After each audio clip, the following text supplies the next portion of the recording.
Well, it's been God knows how long, to be honest, ever since I did the first part of this video up until this point. But we're actually here to pretty much finish it off. Like, we're legit finishing this boy off.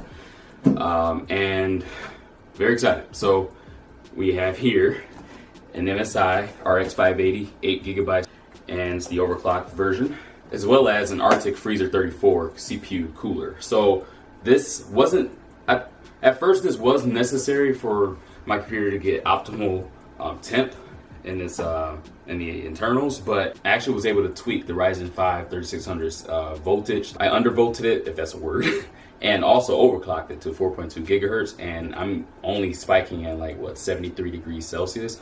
So, I mean, regardless, this will work a lot better than the AMD, what's it, the Wraith cooler, I believe? Stealth cooler? I think it's a Stealth, I'm not too sure, sorry. This is a great upgrade, nonetheless. But, again, today we're going to be taking the old cooler out, putting the new cooler in, as well as taking out this little ass GT710 that I've had in place up until I got this graphics card. It's taken a while, but it's finally here, so let's get started. Oh, and I also have extension cables, just two, which I think those are the only ones I really do need. So this is the 24-pin connector extension, as well as the 8-pin extension as well. So we'd be able to get rid of the ketchup and mustard.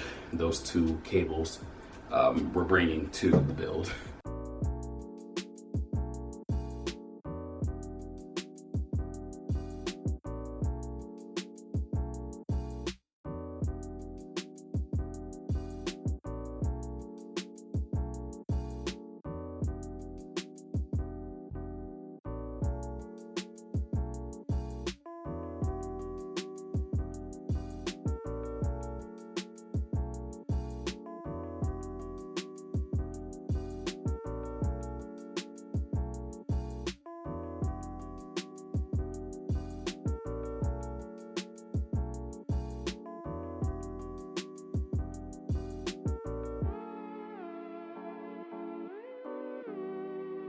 Now, this is my first time installing this cooler, so I am going to have to watch a quick video before I start.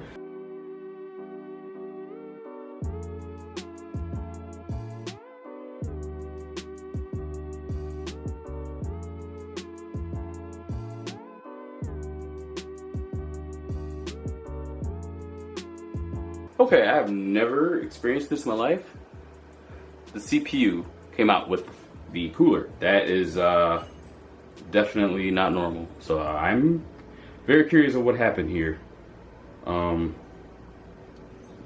this is like fused to this. What the hell happened here? Okay, I was able to get it out by twisting it just a tad, not using too much force. I just never went through that before, so I was a little bit scared, to be honest, but everything seems to be fine. Okay, the new Arctic freezer is installed.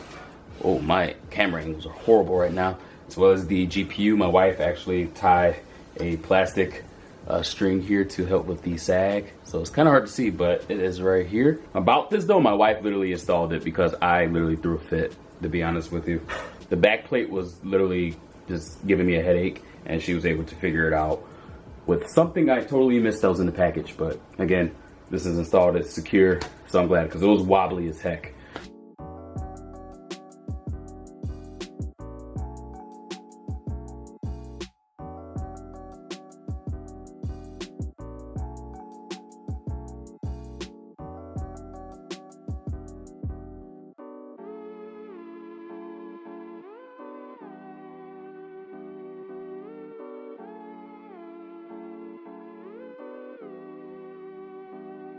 All right, let's fire it up. Editor Darius here. So just to give a explanation on what occurred. So as you can see in the previous clips, the CPU came up with the stock cooler when trying to remove it from the socket, which of course is not a good thing. AMD sockets aren't like Intel's where they're more secure. It's just that lever to really, it's not necessarily locking it in place, it's more of just securing it in place. As for Intel's, I'm not too sure if it's standard today with Intel's where they have like almost like a their design is like really like actually locking the CPU in place.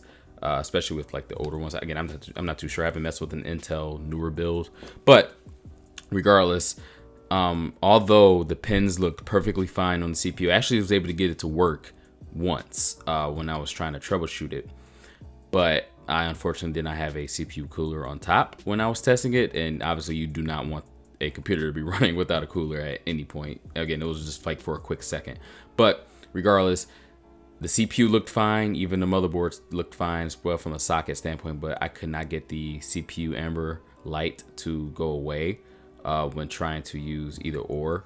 So that is what led me to actually having to go get another motherboard or another processor pretty much in its place. Everything looked fine, but I honestly just was not able to troubleshoot it to the point to get it back working. So yeah, just wanted to quickly jump in here and lay those lay that information out for you guys. Oh yeah, and a quick learning lesson: if you are planning to ever remove your CPU cooler from your CPU, I recommend running a benchmark, for example like Signbench R20, to get the temperatures a bit up so that the thermal paste isn't solidified, I would say, in between the CPU and the CPU cooler, so that it is easier to remove the CPU cooler from your motherboard, or excuse me, from the CPU socket itself.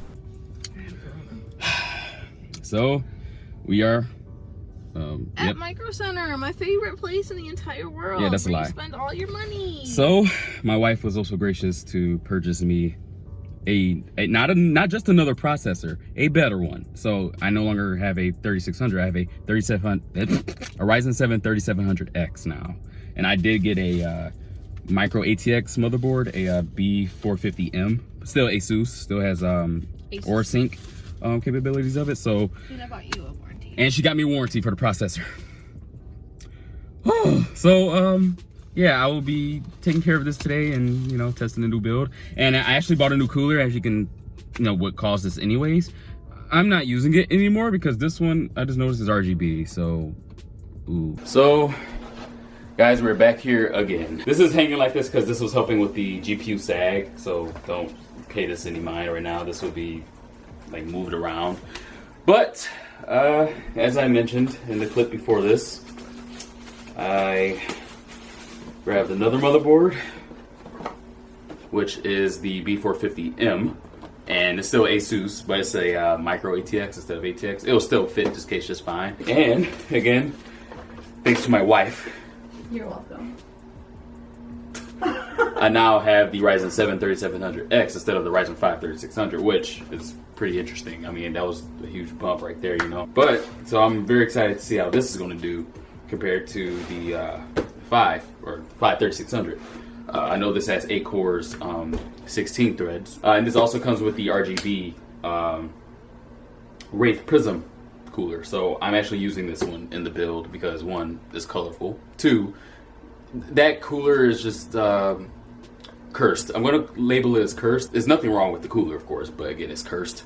So, and again, I think this is going to do perfectly fine. Although the standard stock cooler that was with the 3600 that I had was doing fine once I undervolted it and overclocked it, and the temps were okay. So again, I have no doubt this will work just fine, especially with the 3700X. But we're going to get started in just a little bit. We actually have to run somewhere really fast, and then I will be getting this set up, you know, and not breaking anything, because I was defeated yesterday, like really bad. And just so you, apparently that happens a lot with the stock cooler, with that 3600 for some reason. I don't know, unless I'm tripping, but again, I know better. That was a costly mistake, but you know, things happen. We learn from our mistakes, and that's what matters, right? Let's get started. My cables are gonna have to get routed a certain way. Like, I already had them, of course, routed for the old motherboard, but now I'm gonna have to pretty much redo that, which is fine. Hopefully it's not too different from a layout standpoint, but we'll see. All right, so here's the new B450M motherboard that we're going to be using. All right, here's the I/O shield. It's not as fancy as the other one that I had, but I don't really care. Like, it's fine. Actually, I won't really have to move many cables around. Like, this is pretty much the same. My RAM slots are here. You know, majority of the connectors, which are like the SATA connectors and etc., are here. Obviously, PCIe slot still where it should be. So honestly, I won't really have to move much of my cables around, which I'm cool with. All unboxing the Ryzen 7 as we speak. Alright, here she is. Alright, here's the cooler. Oh, that heatsink. Oh yeah. Oh yeah. That's meaty. That's a meaty one right there. Very nice. Definitely won't be complaining about this one. It's definitely just very different though. Like I'm obviously gonna have to figure out how to properly mount this, because this is definitely like the one I was setting up yesterday, like the Freezer 34, before the mishap occurred. Alright, let's get the Ryzen 3700X installed. For some reason I tried to get a close-up of the processor, but it was not like focusing whatsoever. Get it lined up. And boom, it's in. This one's very interesting. Very interesting. You have to hook one side of it in, and then the other side the same thing, but this one's a little bit more loose, I guess. You have to hook it into these hooks that it has here. Alright, then it's pretty much in, and then now with this you kind of apply pressure down on it and lock this lever on the side. It's gonna feel like you're putting a lot of pressure, but you're not. Boom, and it's locked. Locked in place on top of our CPU, and you just have to find where to plug in the CPU fan. Boom, very simple. And just kind of, you can try to need to figure out where to hide the cable, of course, but I will figure that out after I, of course, get it into the case and whatnot. All right, let's get the RAM installed. So I'm still using the same DDR4 RAM sticks that I had originally.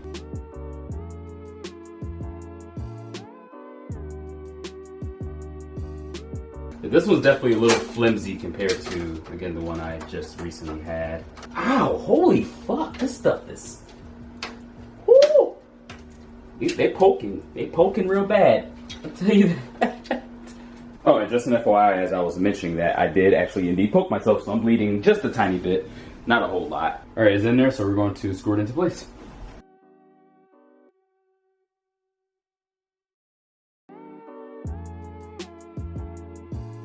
Alright, so here's the finished inside look of the computer before I pretty much test it all out and make sure it works, and then I'm going to case it up, of course.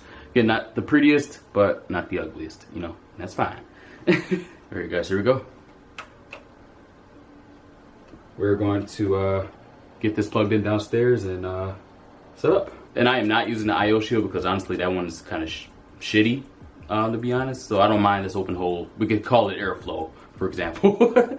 Okay, we are starting off with Grand Theft Auto 5, running some benchmarking. So I did run the benchmark test. I was looking at around 120 to 130 frames per second within this test, but when playing the actual game, as you will see in just a moment, I was averaging pretty much in the high 90s to the low 100s, pretty much without any spikes or drops playing on high. Now you do have to, of course, take into consideration with these tests that I am also screen recording, so that is going to take away a few frames, so just so you guys are aware of that. Alright, now moving on to CSGO. There were times where I was reaching as high as like 250 to 270 frames per second, but when really playing it, I was averaging around 150, sometimes 180 frames per second. I did see it kind of drop to almost the low 100s, but it did come right back up to that point. But CSGO, of course, on high is definitely playable, but on most computers you can play this game, like even if you have like one of the weakest setups, on low, and you still probably average close to 100 frames per second. Now for Fortnite. Now I do not play this game, I actually hate it, but it was a good idea to at least benchmark it. Now this is on Epic settings, and when jumping out of the bus I was hovering around 60 frames per second, and on Epic that's where I stayed around for the most part, even kind of dipping into the high 50s. But once I turn it to high in the settings, I was hovering around the 80 frames per second while playing this game, which of course is definitely playable as well. That's what I would recommend in this type of setup.